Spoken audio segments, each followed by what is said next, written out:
guys making the journey, and excited for where we're headed. Ultimately, I know we've talked through a lot of these points before, but as sponsors, we want to tell you how much we appreciate you guys being a part of this. The sponsors are who finance this, and there's no one we appreciate more than them for making it work. Specifically with the food and beverage, Sincoro has been a phenomenal partner of Three Nations Brewery, Meet You Anywhere. We've had great sponsors in the past. Summit Financial Group with the Penn, Double M Squared Ranch and 171 Ranch have been phenomenal sponsors. Been so appreciative of all the support. You guys have been great. Our purpose and really what we do is bringing outdoorsmen together. New, existing, trying to create that level of fellowship amongst all of them is a critical part of what we think grows the outdoor industry, and naturally giving back to conservation is another piece, which is really our mission and what we plan to do with it, and trying to bring in the right people to try to breathe life into the organization. Our board of directors has been phenomenal in trying to breathe life into this and make sure that we're constantly innovating, and appreciative of all those guys and what they've done. If you have an interest in being a part of it, let us know. Would love to hear your thoughts and opinions. I want to dive deeper into Dave's background. Dave, it's been about 2 years we've been talking with him to try to have him come and present with us. It's been outstanding just hearing more about his background. He's one of the most prolific mountaineers in the past 30 years, been written up in documentaries and different types of articles. Summiting Everest, almost the #1 non-Sherpa on the planet who's climbed Everest. He was just recently surpassed, but for a long time was #1 in that category. Has climbed some of the largest mountains guiding consistently. It's been so wild just hearing more about his background, and an avid outdoorsman from New York originally, lives in New Mexico and spent time all over the world climbing, but just so excited to have him here. So, and welcome Dave. He's been a phenomenal candidate for us, technically our second Mountaineer speaker, and excited to have him come. Cool.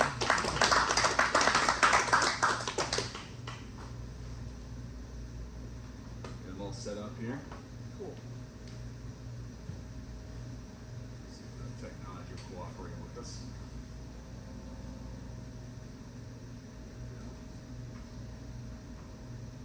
Perfect. All right, guys. I wasn't smart enough to set up a remote on this, so I'm gonna have to push the buttons old style. But I can push it for you. Yeah. Like I said, I got you. I got you. I'm able-bodied. All right. Well, yeah, I'm your neighbor. I live over in New Mexico, in Taos, and that's the view from my driveway. Wow. I'm not gonna lie, that doesn't suck. It's all right. It's all right. And I don't have a bad commute. I work in the mountains right back there as a ski patrol. You can push on that. And, of course, when I tell people that I'm from Taos or New Mexico, I usually explain that we do have mountains in New Mexico. That it's not all flat, it's not all desert, and that we got trees and stuff. And yeah, the mountain that I ski patrol on, Taos Ski Valley, just across from the state high point, Wheeler Peak. Some of you guys might have been there, 13161, so just up the road from me.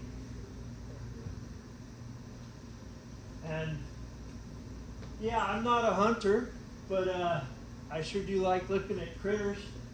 And yeah, that's right up at the top of the ski area midwinter. Get the bighorn up there. And ski patrolling at Taos works pretty well for me. We hike a lot. And I started working at Taos Ski Valley in the mid-1980s. And you can advance. It's a steep mountain, and as I say, we hike a lot. We also do a lot of avalanche control work. Every snowstorm has got to settle. One of the ways that it settles at a steep area is by avalanching. We try to make it avalanche before people are on the hill. We have a variety of methods, but the most fun method is throwing a nice chunk of explosive on it. And I've been working there, as I say, since the mid-1980s. They're pretty nice to me. They let me come and go for expeditions, and when I'm there, they don't make me work too hard. Like challenging part of my day could be like taking our avalanche dogs for a walk at 12,000 feet. But I've branched into a couple of different jobs over the years. I also work as a helicopter skiing guide up in Alaska. So I leave the ski season in New Mexico in February at some point and head up to Alaska. We're about 60 miles west of Anchorage, Judd Lake, this frozen lake, and these are the Tordrillo Mountains, the southern end of the Alaska range. That's Mount Spur, big volcano, active volcano, semi-active, but pretty good skiing up that way. That's true. And pretty amazing to fly around those mountains and to ski. I mean, it's all about skiing powder, and I don't know if you noticed, but there's not much powder visible in that picture. That wouldn't be very good skiing, but it's amazing scenery. And of course, we do get some phenomenal skiing there.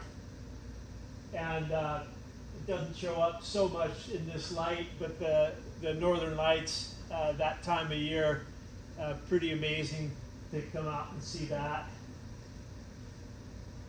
And I work with some pretty incredible people.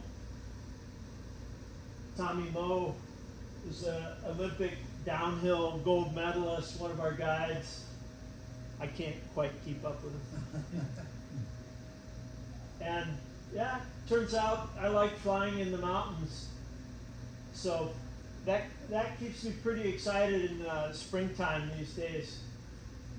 About the same time that I started working at Taos Ski Valley, I discovered Mount Rainier.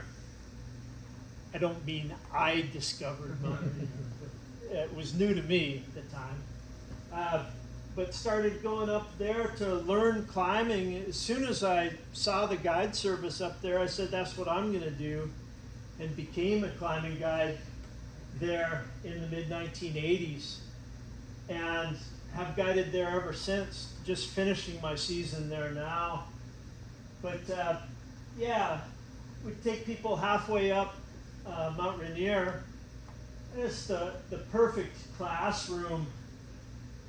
Looking out at some of the volcanoes to the south at Adams, Hood, St. Helens.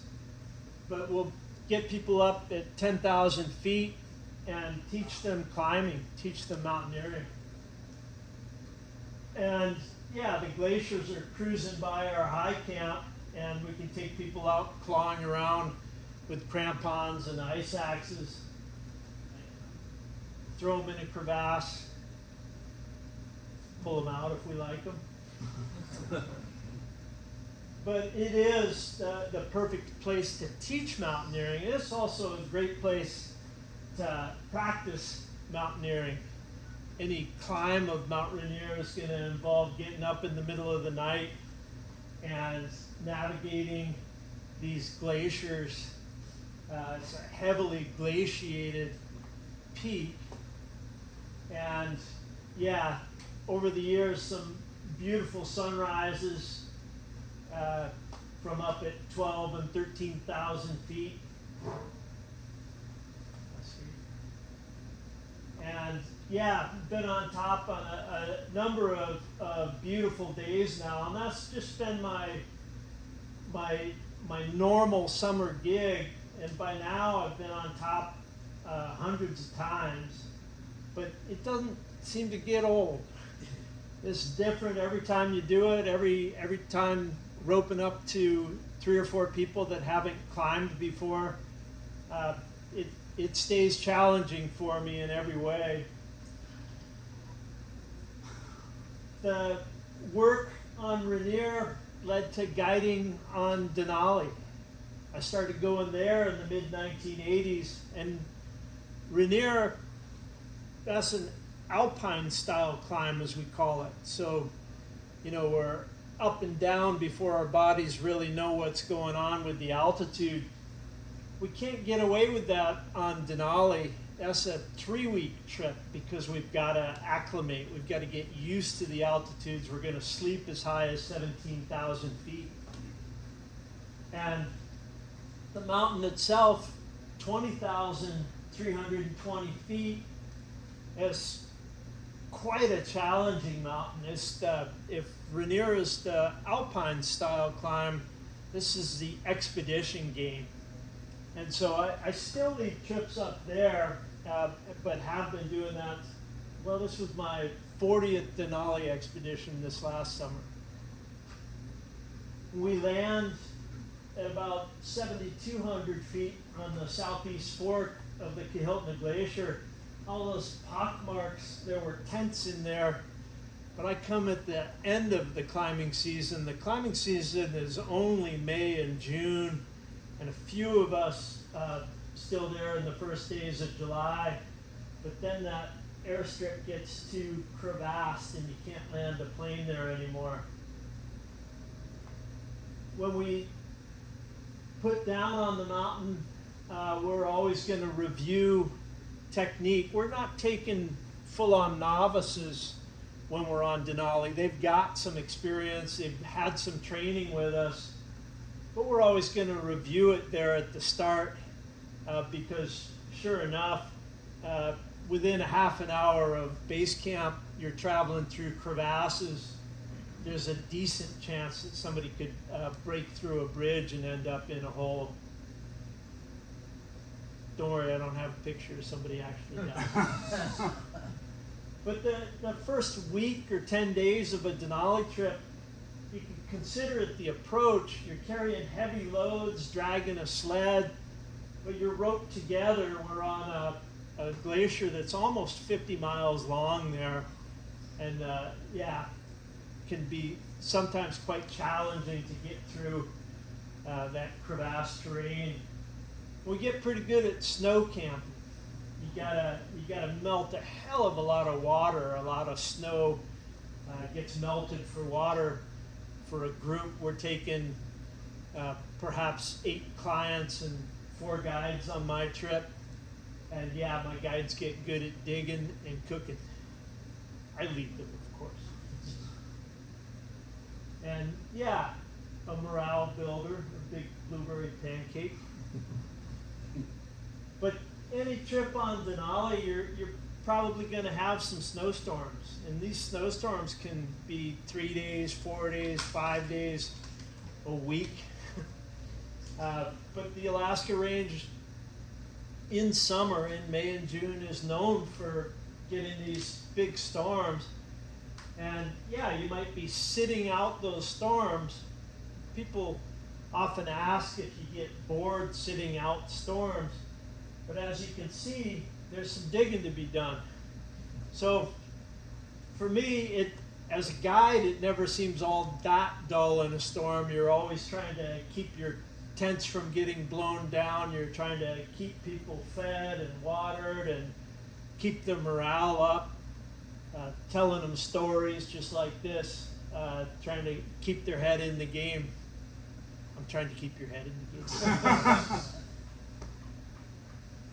And these days, I got this particular problem now. About halfway up Denali, we get out of the surrounding valleys, we get off that lower glacier, and the first point where we can look out and see, I'm looking down at the mountains that I guide helicopter skiing in, down in the Tordrillos, except that at this point of the summer, they do a summer ski season down there where it's, they call it Kings and Corn. They go fishing for king salmon and skiing corn snow. But at that time of the year, I'm just looking down there going, those sons of bitches are riding around in helicopters right now. And I'm like a week or 10 days into a Denali expedition. Your spine's getting shorter, you got a heavy pack, and to be riding around in a helicopter right then, that'd be nice. Well, from the halfway point on Denali, at about 14,000 feet after a week or 10 days, the approach is done. but now we've got what most people would consider more the climb. It steepens, but before we take that on, we always go over to this place, the edge of the world as we call it. We take some fake summit photos, just in case we don't get the real thing. But yeah, the character of the mountain changes a little bit. It is steeper terrain. We're no longer hauling sleds. But for that, it's a pretty spectacular terrain to get up along the west buttress there. And this is high camp on Denali. There's the camp at 14,000 below us. You can see the size of some of those crevasses relative to the camp. That's one of the other giants of the Alaska range. Foraker is about 17.4, and we're at our high camp on Denali. We're even with that other mountain out there. And then, if you're lucky enough, summit day. You don't always get that lucky on Denali. In a good year, the success rate is about 50% up there. In a bad year, it might be in the 30s, something like that. But there's plenty of good reasons to not get up Denali. And that's, I'd say, a typical day of being up on top. It could be cold and nasty, but obviously some happy people there. And I have had some really nice days up there where you're in a baseball cap and a sweater, and everybody's saluting the leader of the trip there. I guide Kilimanjaro, and the height of Kili is almost equal to Denali, but they couldn't be more different. So that's 19,340, but it's only 3 degrees off the equator, whereas Denali is like latitude 62 or 63. And this is a very different character to these climbs. We start off in the jungle and the rainforest. There are a few places where you use your hands on the rock, but mostly it's high altitude hiking. And we'll take about a week. You could climb Kilimanjaro faster than that, but that's a good way to get sick. A lot of people do want to get sick, so they do it faster in 4 days. But we'll take a little longer, take 6 days kind of wandering up and down the flanks of it, acclimatizing before we go for the summit. And this is from our high camp. Looking out, there's a 15,000 foot volcano, Meru, out to the west of Kili. And we're at about that height when we're at our high camp. And then, like any good mountain, it requires an alpine start, climbing in through the middle of the night, the cold hours, but hopefully getting up on the crater rim, this big volcano, at dawn. And occasionally everything lines up. I can remember being on top for this time, and the sunrise shadow of Kili lined up exactly with Meru out there to the west. And then I just photoshopped the full moon in. No, that was real. But yeah, it seemed like everything was lining up for us. And yeah, not much mystery about that. When we go for the summit of Kili, we almost always get it. Or I've always gotten it for, 20 trips. There could be weather that can keep you from it, but we're normally going in a time of year where it's the weather's generally good or a little cold or windy, but we can get her done. But yeah, there's not too many people that set out to climb this mountain, maybe to tick it off their list, or, for mountaineering purposes, that don't get interested in the Chaga tribesmen, these Tanzanians who help us get up the mountain, who work for us on the mountain. But Yeah, I was telling Richard, everybody tries to learn a little Swahili. Everybody tries to learn about what these men, what their lives are like. And so that ends up being a great benefit of the trip. And then it would be a mistake to go all the way to Tanzania and not go to the national parks surrounding Kilimanjaro. We'll go for like 4 days of game viewing safari following the climb. This is the perfect order to do things in. You know, after 7 days of walking on a mountain, now you ride around in a Land Cruiser with the top down, sipping a beverage. I was lucky enough on this trip to see this zebra taking a nap with these lions. And for me, I really enjoy seeing the cats, and you don't always. I mean, sometimes I'll go on these for 4 days, we don't see a lion or a leopard, and if you're lucky enough to see a leopard, maybe some of you have, this is how you normally see them in midday, you know, just hung over a branch, fed, they can't be bothered, you know, they won't open an eye for you. And on this one trip, I'd been on 2 safaris following 2 climbs, hadn't seen a single cat till this last day, and I really wanted to see a leopard. Our driver on these trips, he's the naturalist, and I'm just kind of cargo, but I really wanted to see a leopard, so I had the group get out early, and we're driving in this likely area, and it's just after daybreak, and I'm scanning the horizon hard. I can't see anything. The driver skids us to a stop, and I'm looking, I'm like, oh, he saw something, where did he see it?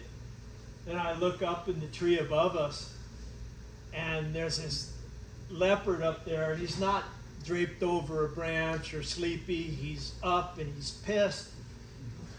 And I still had my iPhone in my hand. I like bent down to get my real camera, and I came up and I took a couple of pictures, and then I took the lens cap off. And then I took but then he's pissed at the car behind us. Our second car had come up, and then he just sprung down the tree, and he snarled at me one more time. I was like, thank you. But you know, at the end of that day, that was our last day of safari on that trip. At the end of that day, I'm like in the Amsterdam airport, in airport hell, and you know, standing in lines and everything, and I'm like, ah, but I saw that leopard today. I started going to Antarctica in the mid-1990s, and I'll go down there for 2 different kinds of trips. The highest mountain in Antarctica, Vinson, is about here in the interior, about 400 or 500 miles from water. To do that, we'll fly from Punta Arenas, from the southernmost tip of Chile. I've also done a bunch of trips by ship out here to the sub-Antarctic islands like South Georgia or the peninsula. Those will usually leave from Argentina. But Punta Arenas, our hopping off point for flying down to Antarctica, it does definitely have a end of the world feel to it. We've got different modes of transport now.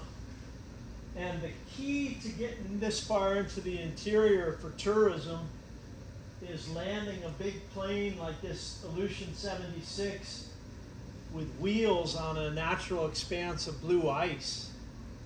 And just kind of hoping the pilot doesn't spill his vodka in the process.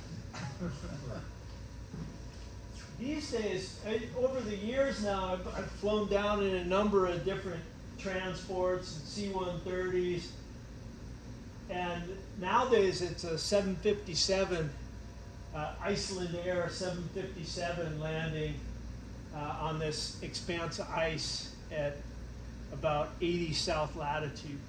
So well within the interior, still about 700, 800 miles from the South Pole, but quite far in. The logistics company we go through will set up a camp here, and then we'll take a Canadian ski plane, a Twin Otter, in the last 100 miles to Vincent.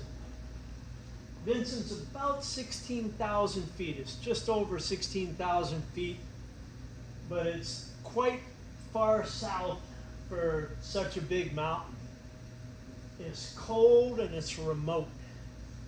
You don't want to make mistakes on a mountain like this one, because there won't be a whole lot of people around to help you out of a jam if you get into one.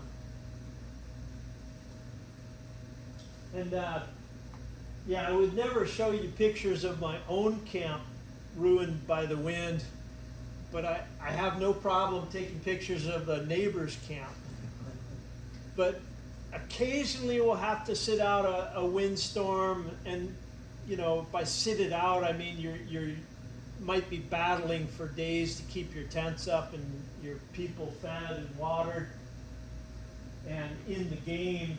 But usually in our climbing season in November, December, January, the storms are short. They don't give you all that snow the way Alaskan storms do. And if you can wait them out, you'll have a good chance of getting up after it. That's Mount Shin, the third highest in Antarctica. This is our high camp. And yeah, typical climb on the summit of Vincent, and a nice day on top might be like minus 25 Fahrenheit. It acts a little higher than 16,000 when it's that far south. The atmosphere is thinner toward the poles, so it feels a little tougher. At least that's my claim. I've gotten to go down there now by private jet a couple of times. Jared Isaacman, you guys might recognize his name. He just came back from that Polaris Dawn mission, a SpaceX mission. They were in orbit for 5 days. But Jared, he considers these climbing trips as team building exercises. Well, he likes to mountain climb, but also, yeah, these SpaceX missions, he's take his crew on these climbing trips to kind of build the team feeling, and we're into it. It's pretty fun. But yeah, this was including the astronauts that he went up into space with last week. We have some pretty well-known climbers on this trip as well, including Conrad Anker, that some of you might know. And then following the climb back to Union Glacier, where the big planes come in. So the last time I was down there with Jared, we broke high camp day after the summit. Broke high camp at 12:05, dropped down, caught a plane back to Union. We're sitting down momentarily. The jet is flying in again, picks us up, and we hop on the jet, and all he did in South America was refuel and flew us straight back. So I was getting kind of confused by the end of this day. I'd started that day bitterly cold at 12,500 feet on Vincent. This is how we finished the day in Miami around a fire on the beach. And I was like, wow, this is a pretty incredible world now. You could go from those kind of extremes. I consider Florida an extreme. I started going to Everest in early 1990s, in 1991. And that last picture, that's the north side of Everest. That's Tibet. you might be more familiar with the Nepal side. That was the side that the mountain was first climbed by. But my early history on Everest was all on the north side in the 1990s. And I didn't make it to the summit on my first try on Everest. I tried without oxygen in 1991. 1994, I did make it up. Those are my tracks along the North Ridge. Is that the Hillary Step? No, the Hillary Step is on the Nepal side. There's a different set of steps, the first step, second step, third step on the North Ridge. But it might as well be two separate mountains connected only by that summit point in common. They're pretty different character to the two climbs. But my initial climbs were on the north side. And the first time I made it to the top was 1994. And I ended up, this is a younger version of me, made it up there, but I made it up late in the day, 10 minutes to 5. I was by myself. I was in what turned into a snowstorm and eventually ran out of oxygen, spent the night out. In the end, ended up climbing continuously for about 60 hours. It's a long story. I can tell it in about 59 and a half hours now. But to cut to the chase, I survived. But it was quite a profound experience for me. I kept going to the north side through the 1990s, including leading my first expedition there in 1998. In 1999, we put together an expedition curious about what happened to these guys. This was the 1924 British expedition. And there are two guys here, George Mallory, Andrew Irvin. They didn't come back. They disappeared on June 8, 1924. Last seen going strong for the top. And that's something about the north side. It's got this history. All those early attempts in the 1920s and 30s were by that north side.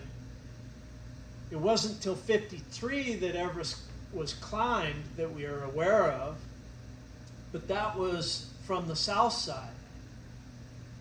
Going there all through the 1990s, we got curious about what you could find if you didn't maybe make the summit such a focus. If you had a little energy for looking around, what could you turn up? And so Eric Simonson was the leader of this expedition. He was my boss in this international company that we were guiding for.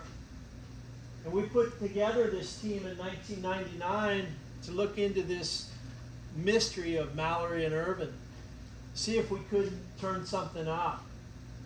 And I brought Conrad into the trip. We'd spent the last couple of seasons before that working together in Antarctica. The rest of the guys were mostly Rainier guides that I worked with. And we set our base camp pretty much where the British did in 1924 with the north face of Everest there in the distance. That's the last picture that was taken of Mallory and Irvin in 1924 at the North Col, the North Pass, at about 23,000 feet. And I mentioned the three steps on the north side, the first step, second step, third step. If you get into this mystery of what happened to Mallory and Irvin, those steps end up being fairly significant. They started from a high camp kind of over here, and it was known that Mallory wanted to try the ridge. The expedition leader, Norton, and team doctor, Somerville, had tried out here on the north face a few days before.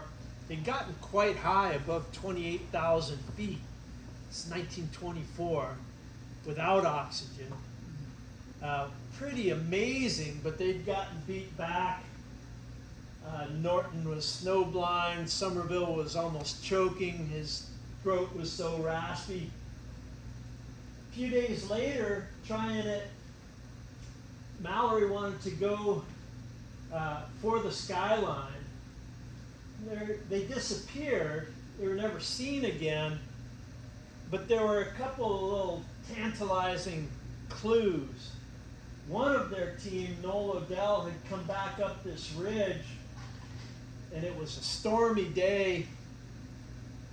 The clouds cleared for a moment up along the ridge, and he saw these two dots on the ridge getting to the top of some bump. And then the clouds came over, they were never seen again. And Odell could never really say conclusively exactly where he'd seen them on the ridge. He just saw them through a hole in the clouds. But if he saw them getting on the top of the first step, that meant they still had the crux, which turns out to be the second step to do. If he saw them getting on top of the second step or the third step, then they might have summited. But anyway, there was a bunch of conjecture still in 1999 when we went, and nothing concrete had been found. And May 1st, 1999, we finally got up to the area we were interested in. So to do that, we'd gotten there in mid-March. We'd been acclimating, building camps the way you would for any normal expedition, stringing rope. But now finally, we're going to get to look in that 27,000 foot area that we were interested in. We spread out on the north face, which is not, it's not a simple thing to unclip yourself from the climbing rope and go for a walk. There's just tremendous relief. It drops off another 8,000 feet below you to the central Rongbuk Glacier. You can see a climber there, and the way I've described this is kind of downsloping rock.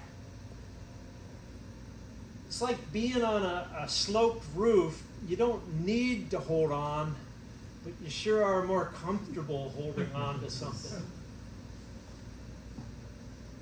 We had been walking around out here, 5 of us, looking for not much more than an hour when Conrad called us together on the radio, and he'd made a find.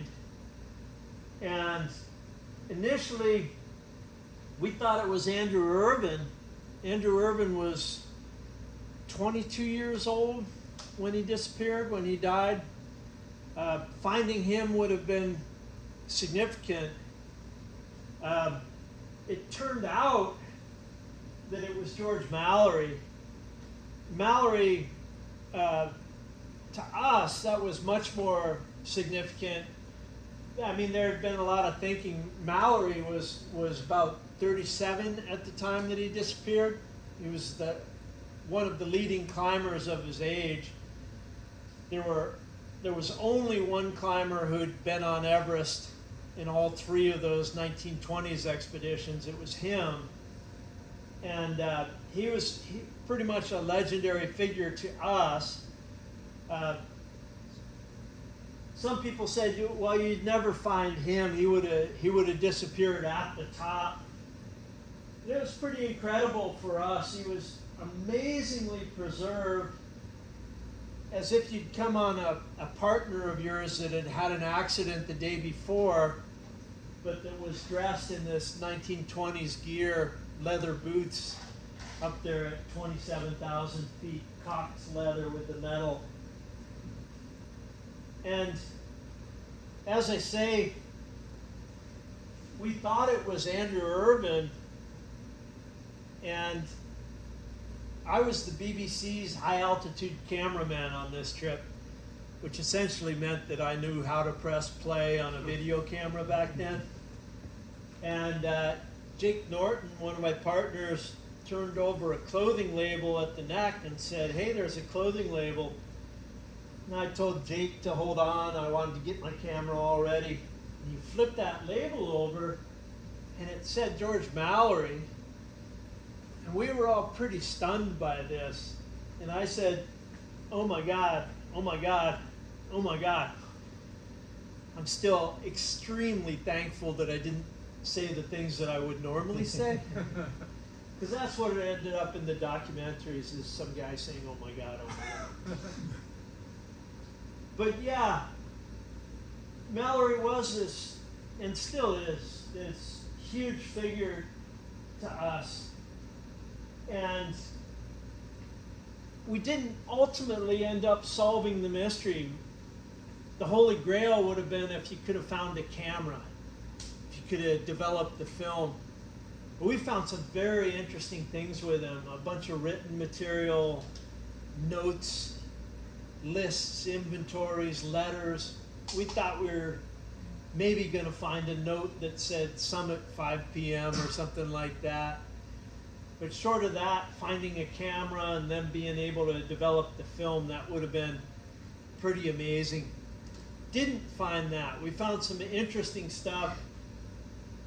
When we went into this was 1999, all of Everest history by then seemed like it was distilled down into 1996, what happened in the into thin air accidents. And we thought it had this pretty rich history that was being forgotten.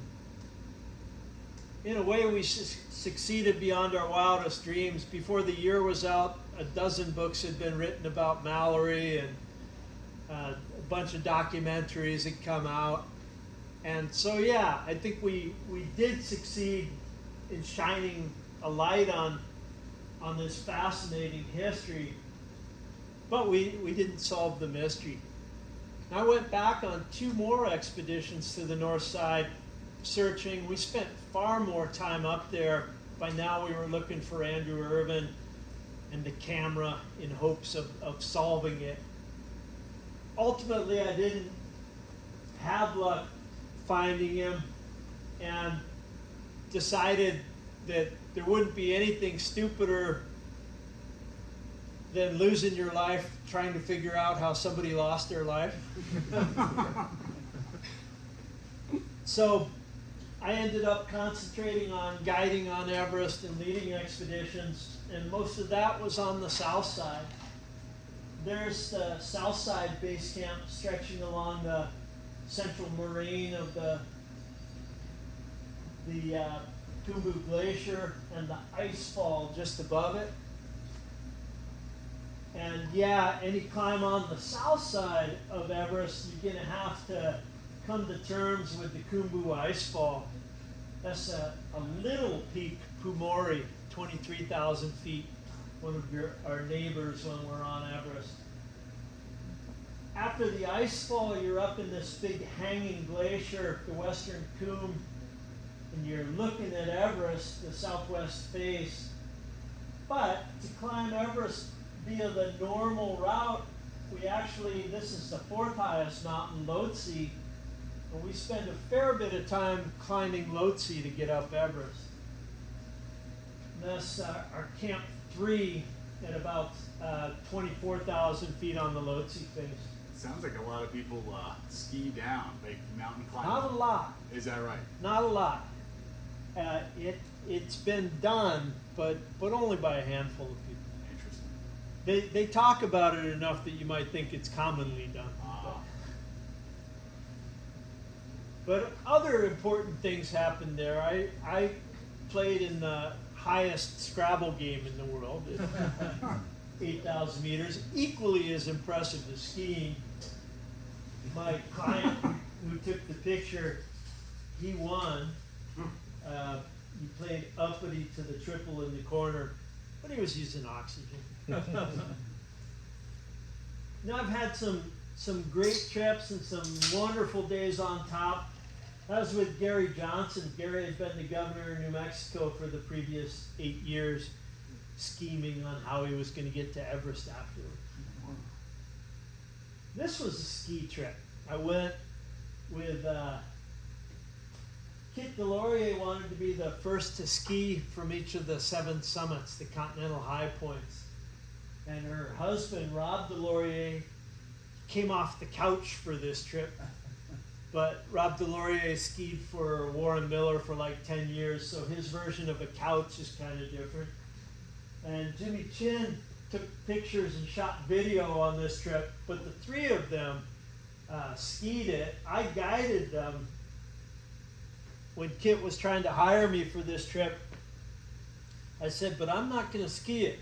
She goes, oh, don't worry, we're not hiring you for your skiing ability. I was like, hey. Who have you been talking to? But a cool thing for me, all the trips that I've done on Everest have been in the spring. This trip we did in the fall. If you wanted more snow for skiing, you're better off going after the summer monsoon where it snows more. And that was why we were there in the fall. But in the event, we got so much snow that most of it blew off and avalanched off. This is on the final ridge with the Hillary step. I didn't think it looked like good skiing. But they were into it. I mean, yeah. Anyway. That's climbing up the Hillary step. That's Kit. And then we were on top. And yeah, Kit is stepping into her skis there, absolutely on the summit. They didn't ski every inch of it. I asked them to skip some sections that seemed like they were prone to avalanching. And, you know, my argument, the Sherpas that had helped get us up there would have been the ones involved in any kind of rescue. It would have been putting them at hazard. So these guys were great. The parts that I asked them not to ski, they didn't. But any bit of it they could, they did. Those are our tents at high camp there at 26,000 feet. And yeah, that's not powder. That's not easy skiing. These guys were pretty incredible. What's a workout feel like at 26,000 feet? Pretty hard. Pretty hard. You get tired quite quickly. They went on to ski the Lhotse face. That was the big triumph of that trip. Again, about a vertical mile. It was 40 to 50 degrees in steepness, and we didn't catch it in good snow conditions. It was, you could have rolled a quarter down it, or a person. But they managed it. Pretty incredible. But anyway, I've had a bunch of great trips over the years on Everest. That's looking out at Makalu, the 5th highest mountain in the world, and Kanchenjunga, the 3rd highest. What are the where the clouds are? What is that to a degree the marker in terms of feet, where you see the clouds in like this photo? Well, I mean, those are some thunderheads, so I mean that top of those clouds is probably 15,000 feet down there. It's a little bit like being in an airplane. Yeah. But that's looking back with my back to the Hillary step. That's the south summit, a false summit of Everest. Lhotse, the 4th highest, over there. And again, these trips are usually about 2 months long. Most of it you spend down within these valleys or against the mountainside. It's almost overwhelming when you finally get to a summit day and the whole world opens up again and you can see in every direction. And sometimes you just start taking a bunch of pictures so that you can look at it later. It's almost too much to take in while you're concentrating on where you're putting your feet. And over the years, you know, going to Everest 21 times, I got lucky enough to see this sunrise shadow a number of times. The first time I saw it, that perfect pyramid out in the sky, you're seeing it after the longest, coldest night of your life, and trying to take pictures of it darn near froze my fingers. I've known people that lost fingers taking pictures of the sunrise. But I remember seeing that, thinking, well, I'll never see that again. I gotta get a picture of it. And then I was lucky enough every year to be struggling with the same thing. Oh, I'll never see. But it was always another sunrise. It was always a new camera or eventually a new phone. And I kept struggling to get that picture because it's just an amazing place.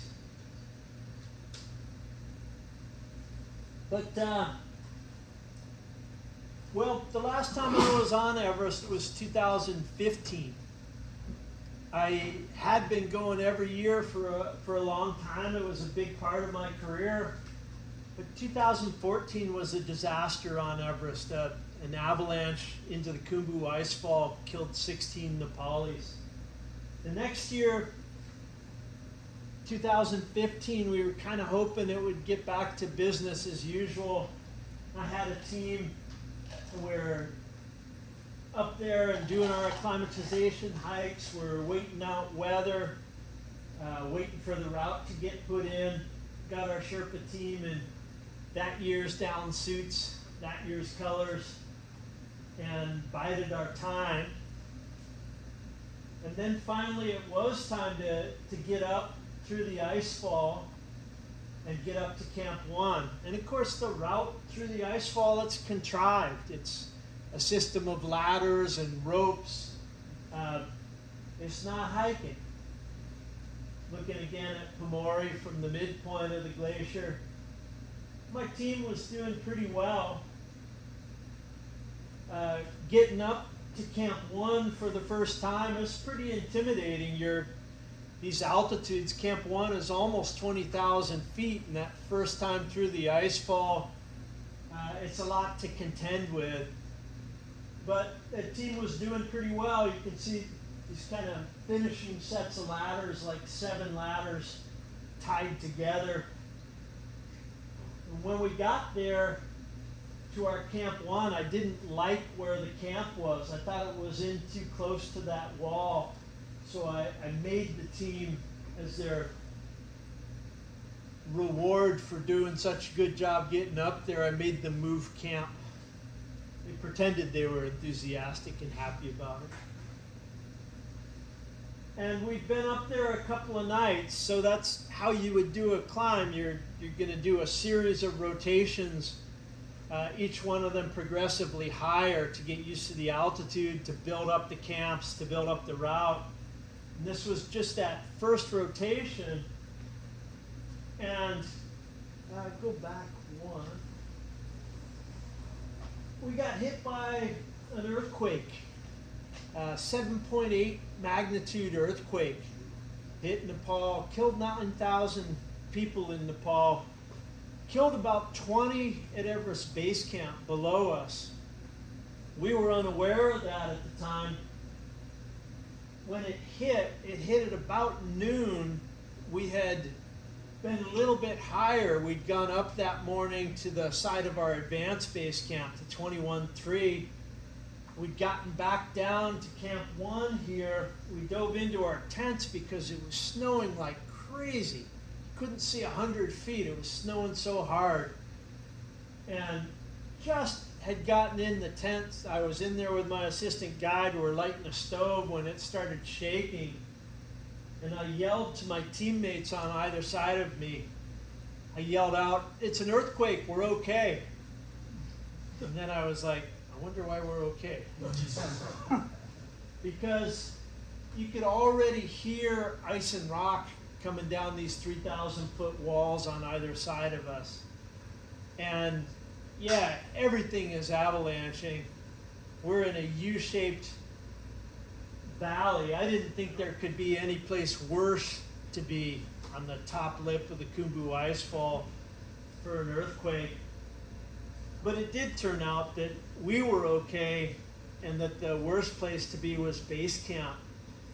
A chunk of glacier had come off a neighboring mountain, Pumori, channeled its way through, the air blast had channeled its way through, took out the middle third of base camp.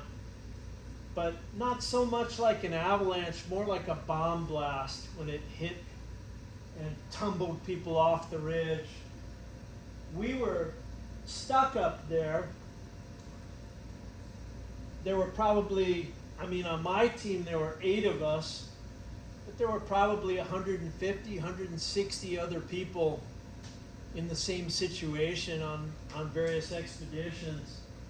And at first we thought we would just rebuild the climbing route. We didn't count on the aftershocks, a 7.8 magnitude earthquake. The aftershocks in the following days were in the 5s and 6s. You just couldn't have anybody working in the ice fall with these hotel-sized blocks shaking around.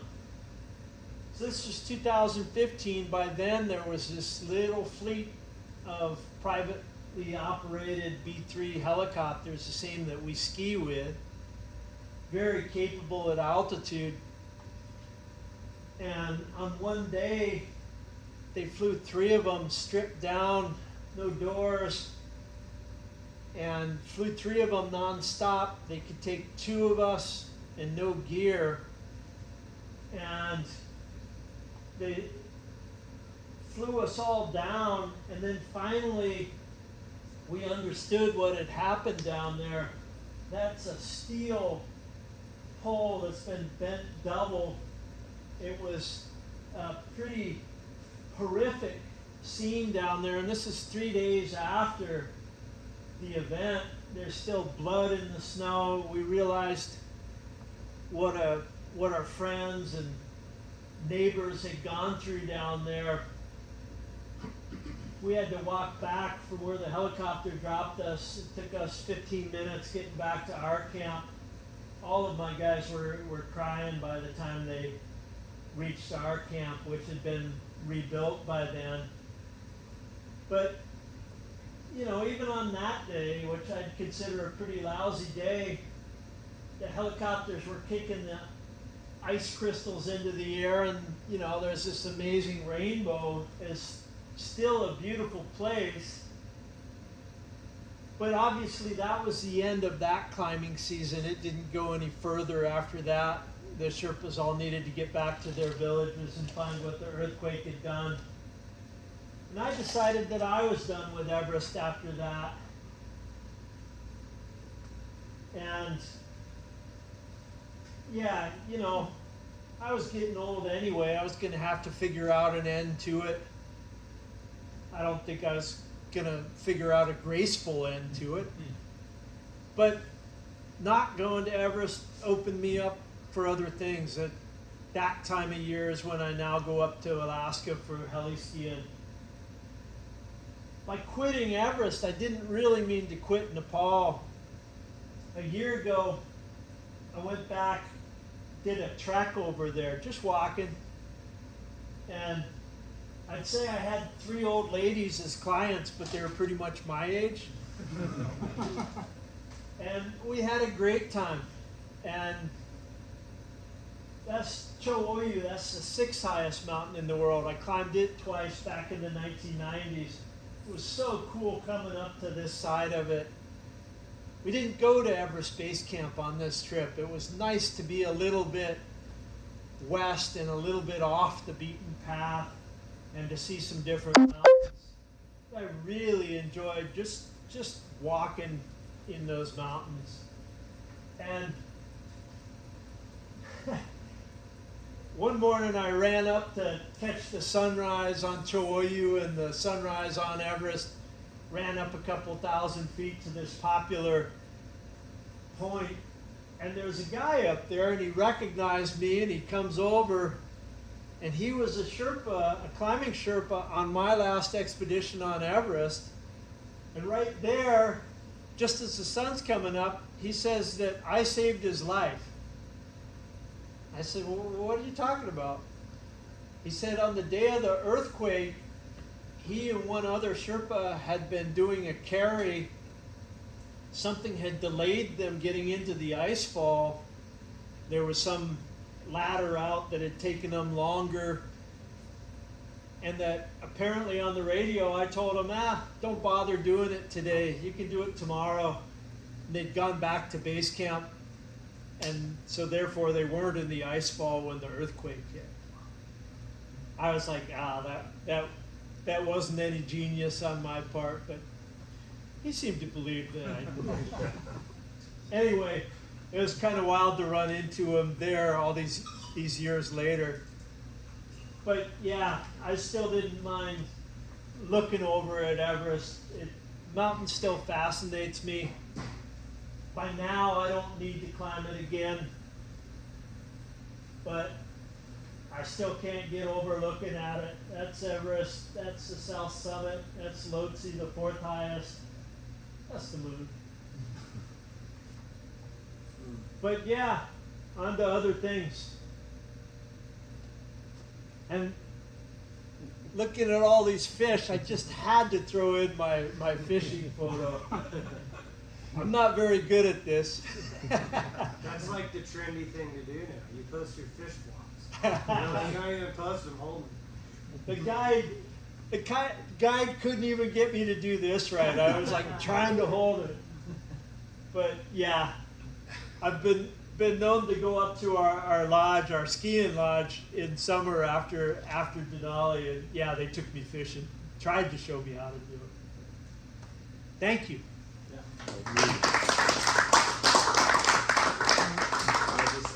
Just thank Dave. That was pretty incredible, wasn't it? Dave, I don't mean to ask a morbid question, but with George Mallory, with you finding George Mallory and obviously extremely well preserved, and you found some of the articles that pieces and articles that he had on him, what happened to his body? So that was at 27,000 feet, and he still weighed what a man should weigh, and he's frozen to the hill. We never had any intention of moving him. We covered him with rock, and that was actually kind of tough to do on that steep angle. The loose rock had mostly ended up at the bottom of the mountain.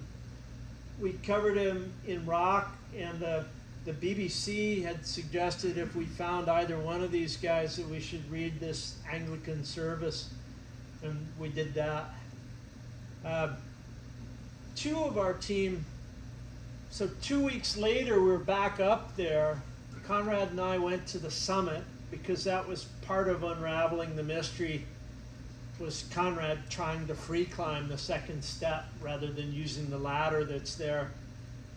But on that day, two of our team went back to Mallory because we hadn't had a metal detector when we first searched him, and there was a chance that the camera was under the rock. So they searched again. They turned up a watch that we hadn't found. It was a wristwatch, but he had it in a pocket in his pants. So they uncovered him, but they covered him again in rock. But yeah, he's still there. On the subsequent search expeditions, I didn't say it or take pictures of it, but I went back to that point, didn't disturb him. But if you're looking for his partner in a mountaineering accident, to me that was a significant point, and trying to use that point to triangulate, but couldn't find Andrew. How far was he from the top?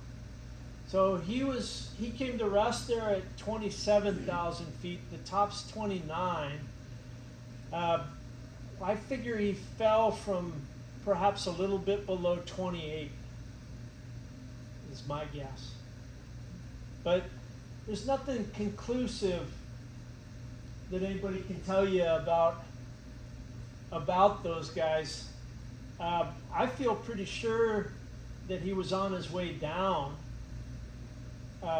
We ultimately found an oxygen bottle that was one of theirs. And we found that from a point higher, but the way that climb is, ends up being a traverse. If you fell from here, you'd end up over here on the face. If you fell from lower down on it, you end up where he ended up. So I feel pretty sure that they'd gotten to a higher point and climbed down, that accident happened on their descent, but we don't know what point they reached. And if you ask the people that I searched with, they were probably divided about halfway. Some believe he made it, they made it. Some of us, well, I still tend to believe that they didn't make it. But I think in searching for them over the years, I definitely changed my view of these guys. I had certainly underestimated them when we first went looking for them. You know, I was cocky and arrogant. I'm a professional climber. I do this stuff all the time. They couldn't have been as good as us in 1924. I'm thinking Mallory was a school teacher who climbed on holidays. Just couldn't have been that good. Then you see this guy dressed in essentially street clothing at 27,000 feet. And that picture I showed you, I sent that picture out around the world, was a little bit controversial, or maybe it was full-on controversial at the time. It was a corpse. And he still had kids that were alive 75 years later. But I would do it again, because that view of him, I mean, I'd underestimated this guy. Seeing him there after 75 years, he was a climber. He had these arms and these shoulders and these muscles.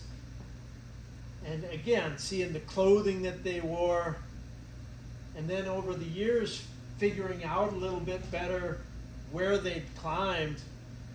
I mean, we know that the easier way is over here or over there. They didn't know that. They're climbing on much harder terrain than we think of as the normal route now. These guys were tough. They didn't know anything about altitude climbing or oxygen. Or Mallory and Urban were using oxygen, but yeah, it was all pioneering. They were tough. I think they were capable, but I tend to think that they didn't. Some. Are they bringing the trash and debris down, or is it just being left there? Yes and no. Modern expeditions do a much better job of bringing down their garbage. It's part of the rules and regulations, but it's uneven. Better funded trips, more reputable guide companies bring everything down plus a little bit. Less reputable companies do a poorer job of it. But you have to say, people going to a fragile environment never helps that fragile environment. And you know, even when everybody's bringing down garbage, human waste is a problem in a fragile environment like that. Did you ever think you were going to die? Oh, over and over and over. just not there and then. Tell them about just going through the death zone and the main mantra you think about. Well, you know, I was always so busy in those times that I didn't really have room at the time to for instance, my 60-hour time and spending the night out up there. Yeah, that was pretty close to death, but I was so busy. I had so many things to do to keep from dying that it wasn't until afterward that you go, oh yeah, that was probably a bit much. Maybe I'll try to improve on that next time. It sounds like you're pretty cautious in your approach in general, but well, I'm a mountain guide. If you're into the pure risk, if you're into the pure difficulty of it, you go as a climber, trying to do things that have never been done. And yeah, I would have to point out, I'm very different from that. I've always gone as a guide. and as an expedition leader, and that's a very different emphasis. That's very much an emphasis on safety rather than on trying to do something that hasn't been done. Have you done K2? Never went there. Never went there. In the years that I was active in the Himalaya, the business that I do was on Everest. These days, it's on all the 8,000 meter peaks, all 14 of them. But in my time, Everest was the one that one you could make a living on, but two, it was the one that people were seeking a guide for. It was the one that I was interested in because of that. I mean, I am fascinated with beautiful mountains, but I guess I was trying to make clear here that you know, for me it's guiding people and working with people in mountains that ended up being my interest. So slightly different from a prolific climber like Conrad Anker that I pictured there, who is doing ridiculously hard stuff.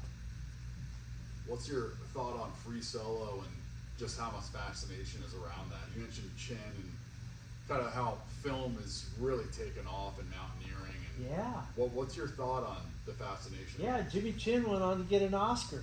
It's pretty amazing for a climber. he dresses up nice. That hasn't hit hunting or fishing yet, so mountaineering is kind of on the edge there. Yeah. Well, I love that movie, Free Solo, but yeah, that's night and day from what I do, and I hope it's night and day from what he does now. Now he's got 2 kids. Oh, he does. And Oh yeah.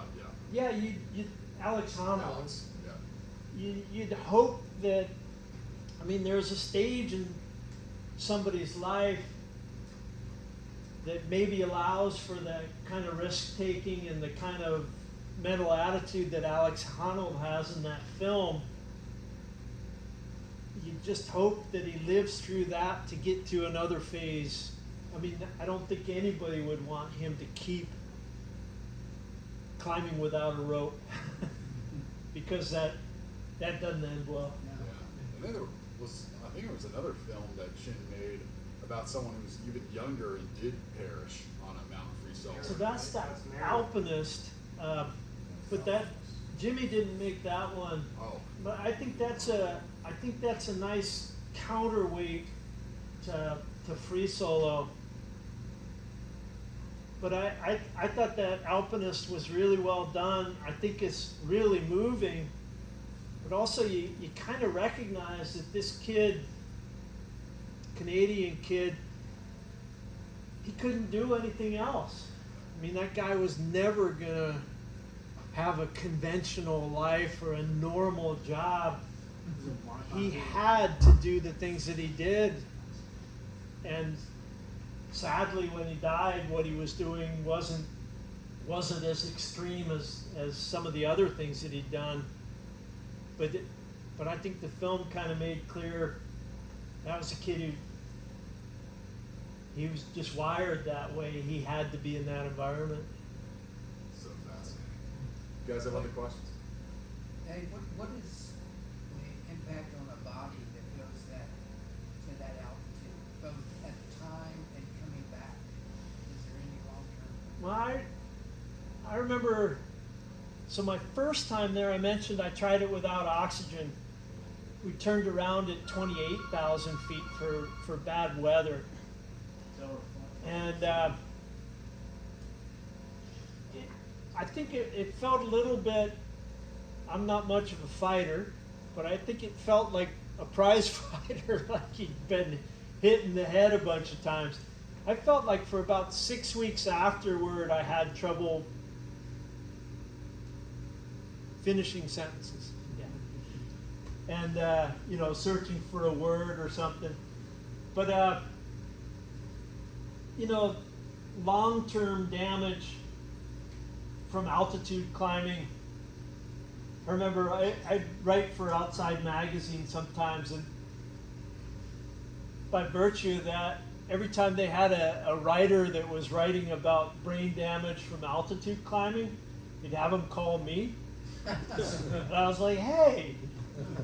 But I remember talking to this one guy who was just, it was one of those things, he's calling me, but he knows what he's going to write, and he's sure of it, and that any climbing to altitude gives you brain damage. And he's going on like this, and I have to acknowledge, of course it does. But, high school gives you brain damage too. Most of the things we do, alcohol gives you brain damage. Everything gives you brain damage. Does it impair your judgment though when you're up there in terms of, hey, I can make it, and you're rational. That's the bigger problem. Is what it does in the short term, the poor decision making. And it's not just altitude, it's exhaustion, it's extreme cold, it's climbing for hours upon hours upon hours. That's the real problem. And you can acclimatize pretty well, as I talked about, but acclimatization only goes to about 24 or 25,000 feet. Above that, you don't positively adjust to those altitudes. You just die, either slowly or less slow. But that doesn't mean you can't get better at it. And I remember my first trips to extreme altitude, you spend a lot of energy wondering whether you're dying. It feels that bad. It feels that challenging to you. And with experience, well, for instance, putting on a climbing harness. Normally when you put on a climbing harness, you should check it twice down here. Well, up there at altitude, you should check it 3 times. But maybe your first time, you only check it twice because you're new to these altitudes. With some experience, you check it twice, and then you check it again because it's like, oh yeah, I'm stupid up here, so I'm going to do everything 3 times. So that's what I mean. You get better at being stupid. Some of us do. You probably had situations where you had clients who wanted to continue, but you assessed that would not be a good outcome. Yeah, I mean, there's benefits to everybody getting to the top. There's bragging rights that come with it. But one of the things that you maybe picked up is I don't own any of these businesses. I just work for other people. Yeah. So I don't really care about selling trips. So I'm much more focused not on bragging rights after it. I'm an EMT, a ski patroller. I have worked on a number of rescues. I've seen the cost when these things go wrong. When that person wants to go on and they shouldn't, I don't have any trouble keeping in mind what it's going to do to the people around them, what it's going to do to the Sherpas, these fathers of young kids that end up having to spend the night out with them. So no, I don't have that much trouble in that circumstance saying, yeah, I know you want to get up, but it's not right and you've got to go down. And that's not just on Everest, that's on all the mountains that I work on. I mean, if you're a climbing guide and you don't have a proper drive for the summit, that's a terrible thing, but that doesn't happen very often. Climbing guides don't stay in the business. On the flip side, though, how many people quit? How many people underestimate it and get so high and say, I can't do this? Did you have much of that? Oh, sure. That comes with the territory, and occasionally you say, hey, you're just unaware, but you got this. You're climbing really well. You can do this. occasionally you talk somebody into it, but more often, yeah, I'd accept somebody's judgment that it's, you know, it's not worth it for them at that point, and it's So- better to come through safe. What's the protocol? Like somebody quits right before they take on the Hillary step. You guys go on without them and say, "We'll see you in 4 hours. Sit right here." I mean, No, I would never do that. I mean, like, Depends on the circumstances. Somebody has to go down for a medical emergency. everybody's going down. Yeah, it might turn the climb around. Yeah. It would certainly turn me around as the most qualified to deal with a medical emergency. But if somebody just needs to turn around and circumstances are okay, you know, and I've got a Sherpa that's been on 15 or 20 Himalayan expeditions, well, that guy can turn around pretty well. Got it. Somebody's going down with. Yeah. Yeah. But you had a phone with you all, a phone. Yeah, well, these days, I mean, back in the old days, that phone used to be about the size of a suitcase. You know, back when a radio was an HF radio, and you know, so yeah, I can remember trying to communicate in Antarctica, and you know, it was far more complicated. And yeah, these days you get cell service on Everest, you get, you know, the satellite communications have gotten so much better. I can, you know, being on the Grand Canyon river rafting a couple of years ago, I was more cut off than I normally am in Antarctica or Alaska or the Himalaya. But partly that's by choice. I didn't have to talk to anybody for 2 weeks, so why would I get the sat phone out? Whereas because of what I'm doing, guiding, we have to send dispatches out every day. We have to check in with our office with everything. So yeah, by necessity, I'm in touch. Can you give us an idea of what an expedition might cost for Denali and Rainier and Everest? So Rainier, a few $1,000. Denali, I don't look at our website all that often, but it might be in the 10 or 12,000. And that's pre-gear. That's before any gear. That's Yeah, just- and Denali is a pretty gear-intensive climb. The sleeping bag, the boots for it aren't going to be boots that you do your Colorado climbing or your Washington State climbing in. Everest, there's quite a range. There's a lot of lower cost outfitters coming online these days, based in Kathmandu. A lot of Chinese clients, a lot of Indian clients coming into it. So they might be paying 25,000 at the lower end of things. The upper end of a well-guided trip might go from 65,000 to over 100 if you want private guiding by somebody who's been up there before, on a trip with access to medical care and radios and sufficient tents and food to withstand a storm or two. But, you know, Antarctica, going to Vinson, that's about 50,000 for a climb that takes about a week or 10 days.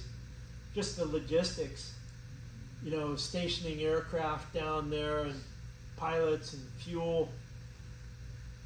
By the time you tack on the guide fee, it's like $50,025. Have you been to the South Pole while you spent time down there? Have you touched it? I have been to the South Pole. The 100th anniversary of Amundsen, the Norwegian, and Scott, the Brit, the race to the pole in 1912. Well, in 2012, I was in between two Vinson trips, and the logistics company that I used to work for asked me if I'd go to the South Pole for Christmas. They wanted to bring their staff back, but they still had all these Norwegians and Brits trying to get to the pole. So I went down there for about a week, and Yeah, it was an interesting experience. Flew back in a modified DC-3. Like, it's got turbine engines on it and skis now, but like I crawled around in it till I found the plate. This thing had been built in 1943. So One final question as we kind of close up. sorry, I go on and on. I would say we could hear. That's pretty awesome. Well, again, thank you, Dave, so much for coming. That was incredible, man. Well, on that same high note, I wanted to highlight kind of who we have coming for next year. We finalized everything, so we've got John Burke coming in December here, so we've got a couple months off. He's a phenomenal outdoorsman, way into a number of things, but he's actually an author. He's a spiritual author. He's talked a lot about near-death experiences, which is pretty wild. Naturally, in the outdoors, we're in a certain place where, we may feel kind of, what is this all about and that kind of thing, and that's one of the things we're going to have him talk about, which will be kind of cool. Next year, we have Jamie Tigan, one of the executives of Wild Sheep Foundation. She's actually going to cook up some elk and wild sheep for us. She's going to fly some of it down, which should be pretty wild, so that'll be fun. Wayne Endicott, the owner of the Bow Rack and one of Cam Haines' best friends, legendary big game hunter, he'll be coming, which should be a blast. Michael Pitts, I think, I'm trying to remember if it's Mossy Oak, but he's an ambassador for one of the largest apparel groups in the hunting world, and owner of the Bow hunting organization down in Georgia, which should be a blast to hear from him. Rob Fordyce, one of the biggest legends in the game of saltwater fly fishing, top 50 captains in the world, coming from Florida Keys, so that should be a blast. Ryan Waters, also familiar with Dave, another mountaineer. Ryan's a great guy. Guided all over He's the done a world. lot more than I have. He's got it all over the world, so excited for him to come. And then also kind of a weird one, just like we had with Darrell recently, Mark Conley out of Lexington, Kentucky, horse trainer. So he's done a number of different things and competitions, etc., in that horse training world. So we'll have him and negotiating with someone for the following year that's here locally. Actually has a horse and will kind of give us some instructions, so that should be pretty wild. But that's kind of the plan. Still working on Celebration of the Outdoors. If you guys are looking at sponsorship and that kind of thing, we still have a number of tables that are available. So, lean in, ask me about it. Would love to have a chance to have you guys be a part of this 300-person event. Chris Fowler, the ESPN anchor, will have time to speak, which will be a blast. We're still kind of negotiating with the venue. We're actually leaning more towards Community Brewery, which is right down the road, but essentially our first fundraiser. So would love to entertain sponsorship for you guys if you haven't already looked at it. And one thing I was going to mention, obviously you've seen some of the dates here, a couple little housekeeping items. We moved from being member finance to sponsor finance about 2 years ago. I tell you, we're probably going to change that. So we're probably going to have sponsor financing and member financing at a much more observed rate. We've kind of let people kind of come and go as they please. Obviously, we haven't rented out Tailwaters.